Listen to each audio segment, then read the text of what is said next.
வணக்கம்.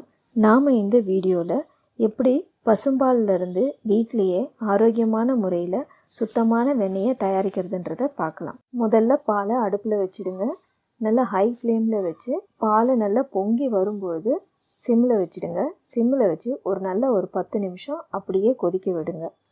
10 நிமிஷம் முடிஞ்ச பிறகு ஸ்டவ்வை ஆஃப் பண்ணிவிட்டு பாலை நல்லா குளிர விடுங்க. பால் கொஞ்சம் கூட சூடு இல்லாமல் நல்லா குளிர்ந்த பிறகு அதில் 1 ஸ்பூன் அளவுக்கு தயிர் நல்லா கலந்து விடுங்க. குளிர்காலமாக இருக்கும்போது நமக்கு 2 ஸ்பூன் தயிர் கலந்துக்கலாம். வெயில் காலங்களில் நமக்கு 1 ஸ்பூன் தயிரே போதுமானது. தயிர் கலந்து விட்ட பாலை அப்படியே மூடி போட்டு அன்றைக்கி நைட்டு ஃபுல்லாக அப்படியே வச்சுடுங்க. காலையில் எழுந்து நம்ம பார்க்கும்போது நமக்கு நல்ல கெட்டியான சுவையான தயிர் கிடைக்கும். அடுத்தது நம்ம மோர் கடையிறதுக்கு தேவையான பொருட்களை எடுத்து வச்சுக்கலாம். நமக்கு முதல்ல தேவையானது அகலமான கொஞ்சம் உயரம் அதிகம் உள்ள ஒரு பாத்திரம் இருக்கணும்.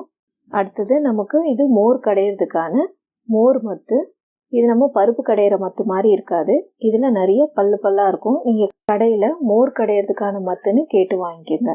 ஒரு கிளாஸில் நல்ல ஐஸ் வாட்டரும் இன்னொரு பாத்திரத்தில் கூலிங் இல்லாத நார்மல் தண்ணியை எடுத்து வச்சுக்கோங்க.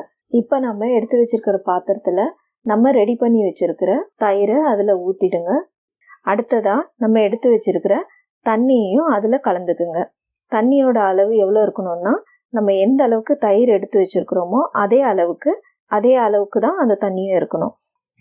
இப்போ நம்ம அந்த மோர் கடையிற மத்தை வச்சு நல்லா அந்த மோரை கடைஞ்சி விடுங்க. நம்ம கிட்டத்தட்ட ஒரு 10 நிமிஷம் தொடர்ந்து இந்த மாதிரி நல்லா ஃபாஸ்ட்டாக நீங்கள் கடைஞ்சிட்டே இருக்கணும். அப்படி கடைஞ்சிட்டே இருக்கும்போது நிறைய நுரை வந்துட்டு அந்த நுரையெல்லாம் கொஞ்சம் கொஞ்சமாக வெண்ணெயாக திரண்டு நிற்கிறத பார்க்கலாம். மறுபடியும் நல்லா ஒரு 10 நிமிஷம் இல்லை 15 நிமிஷம் நல்லா அந்த மோரை கடைஞ்சி விடுங்க.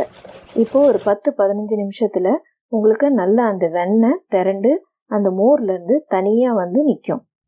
நாம் அப்படியேவும் இந்த வெண்ணெயை நம்ம எடுக்கலாம். ஆனால் இதில் கொஞ்சம் நம்ம ஐஸ் வாட்டர் சேர்த்துக்கும் பொழுது நம்ம கையில் ஒட்டாமல் நம்மளால் எடுக்க முடியும். இங்கே பாருங்கள் எவ்வளோ வெண்ணெய் வந்திருக்குன்ட்டு. இந்த வெண்ணெயை நம்ம எடுத்து வச்சிருக்கிற ஐஸ் வாட்டரில் போட்டு நல்லா அலசிக்கணும். நம்ம நல்லா இந்த ஐஸ் வாட்டரில் போட்டு அலசும்போது இந்த வெண்ணெயை நெய்யாக காய்ச்சும் போது சில நேரங்களில் நிறைய பேருக்கு ஒரு டவுட் இருக்கும். நம்ம நெய் காய்ச்சும் போது கெட்ட ஸ்மெல்லு வரும். எதனால் அந்த மாதிரி கெட்ட ஸ்மெல் வருதுன்னா நம்ம இந்த வெண்ணெயை மோரோடு எடுத்து அப்படியே வைக்கும்போது நம்ம மோரோடு எடுத்து வைக்கிற வெண்ணெயில் நெய் காய்ச்சும் போது அந்த நெய்யிலேருந்து நமக்கு ஒரு மாதிரி கெட்ட ஸ்மெல்லு வர ஆரம்பிக்கும். ஆனால் இந்த மாதிரி வெண்ணெயை எடுத்த உடனே நல்லா கழுவிட்டு எடுத்து பதப்படுத்தும் போது அந்த வெண்ணெயில் காய்ச்சிற நெய்யில் இந்த மாதிரி எந்த ஒரு பேட் ஸ்மெல்லும் நமக்கு இருக்காது. நல்ல வாசனையான நெய் நமக்கு கிடைக்கும். அந்த தண்ணியோட கலர் மாறுற வரைக்கும் நம்ம நல்லா அந்த வெண்ணெயை கழுவி எடுத்துக்கணும். இதே மெத்தடில் நான் எடுக்கிற வெண்ணெய்களை இது மாதிரி தான் நான் சேர்த்து வச்சுருக்கேன். சேர்த்து வச்சு நான் ஃப்ரிட்ஜில் வச்சுடுவேன். ஃப்ரிட்ஜில் எடுத்து வச்சுருக்கும் போது நமக்கு கெட்டு போகாமல் இருக்கும். நமக்கு தேவையான போது எடுத்து நம்ம நெய் காய்ச்சிக்கலாம். இந்த மாதிரி நம்ம வீட்லேயே சுத்தமான வெண்ணெயை தயாரிக்கும் போது இன்னொரு பலனும் நமக்கு கிடைக்கும். அது என்னன்னு பார்த்தீங்கன்னா நமக்கு ரொம்ப ஆரோக்கியமான வீட்லேயே தயாரித்த ரொம்ப சுத்தமான மோர் கிடைக்கும். இந்த மோர் நம்ம எதுக்கெல்லாம் நல்லதுன்னு பார்த்தீங்கன்னா நம்ம உடம்புக்கு பல வகையில் நன்மையை சேர்க்குது. மோரை நம்ம டெய்லியும் எடுத்துக்கிறதால இருக்கிற பலன்கள் பார்த்தீங்கன்னா நம்மளுடைய உடல் சூட்டை தணிக்கும். ப்ரோபயோட்டிக்ஸ் என்ற நல்ல நுண்ணுயிர்களை நம்ம உடம்புக்குள்ளே கொண்டு போகும். இந்த ப்ரோபயோட்டிக்ஸ் நம்ம உடலில் நல்ல அளவில் டைஜஷன் நடக்கிறதுக்கு பெருமளவு அது ஹெல்ப்ஃபுல்லாக இருக்கும். நம்ம உடம்புக்கு தேவையான கால்சியம் கிடைக்கிறதுக்கு இது பாலுக்கு பதிலான ஒரு நல்ல ரீப்ளேஸ்மெண்ட்டாக இருக்கும். பாலில் என்னென்ன சத்துக்கள் இருக்கோ அத்தனை சத்துக்களும் இந்த மோர்லேயும் நமக்கு அடங்கி இருக்குது.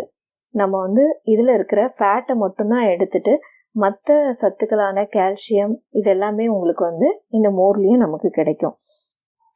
ஒரு கிளாஸ் மோரில் கிட்டத்தட்ட நமக்கு 260 மில்லிகிராம் அளவுக்கு கால்சியம் நமக்கு கிடைக்குது. அதனால் நமக்கு சத்தான மோரும் கிடைக்கிது. அது இல்லாமல் நம்ம வீட்லேயே தயாரிக்கிற வெண்ணெயும் நமக்கு ரொம்ப ஆரோக்கியமான முறையில் நம்மளே தயாரித்து எடுத்துக்கலாம். இது மட்டும் இல்லாமல் எப்படி இந்த வெண்ணெயை வச்சு நம்ம வீட்லேயே ரொம்ப ஆரோக்கியமான கலப்படம் இல்லாத சுவையான நெய்யை தயாரிக்கிறதுன்றத அடுத்த வீடியோவில் பார்க்கலாம். வணக்கம்.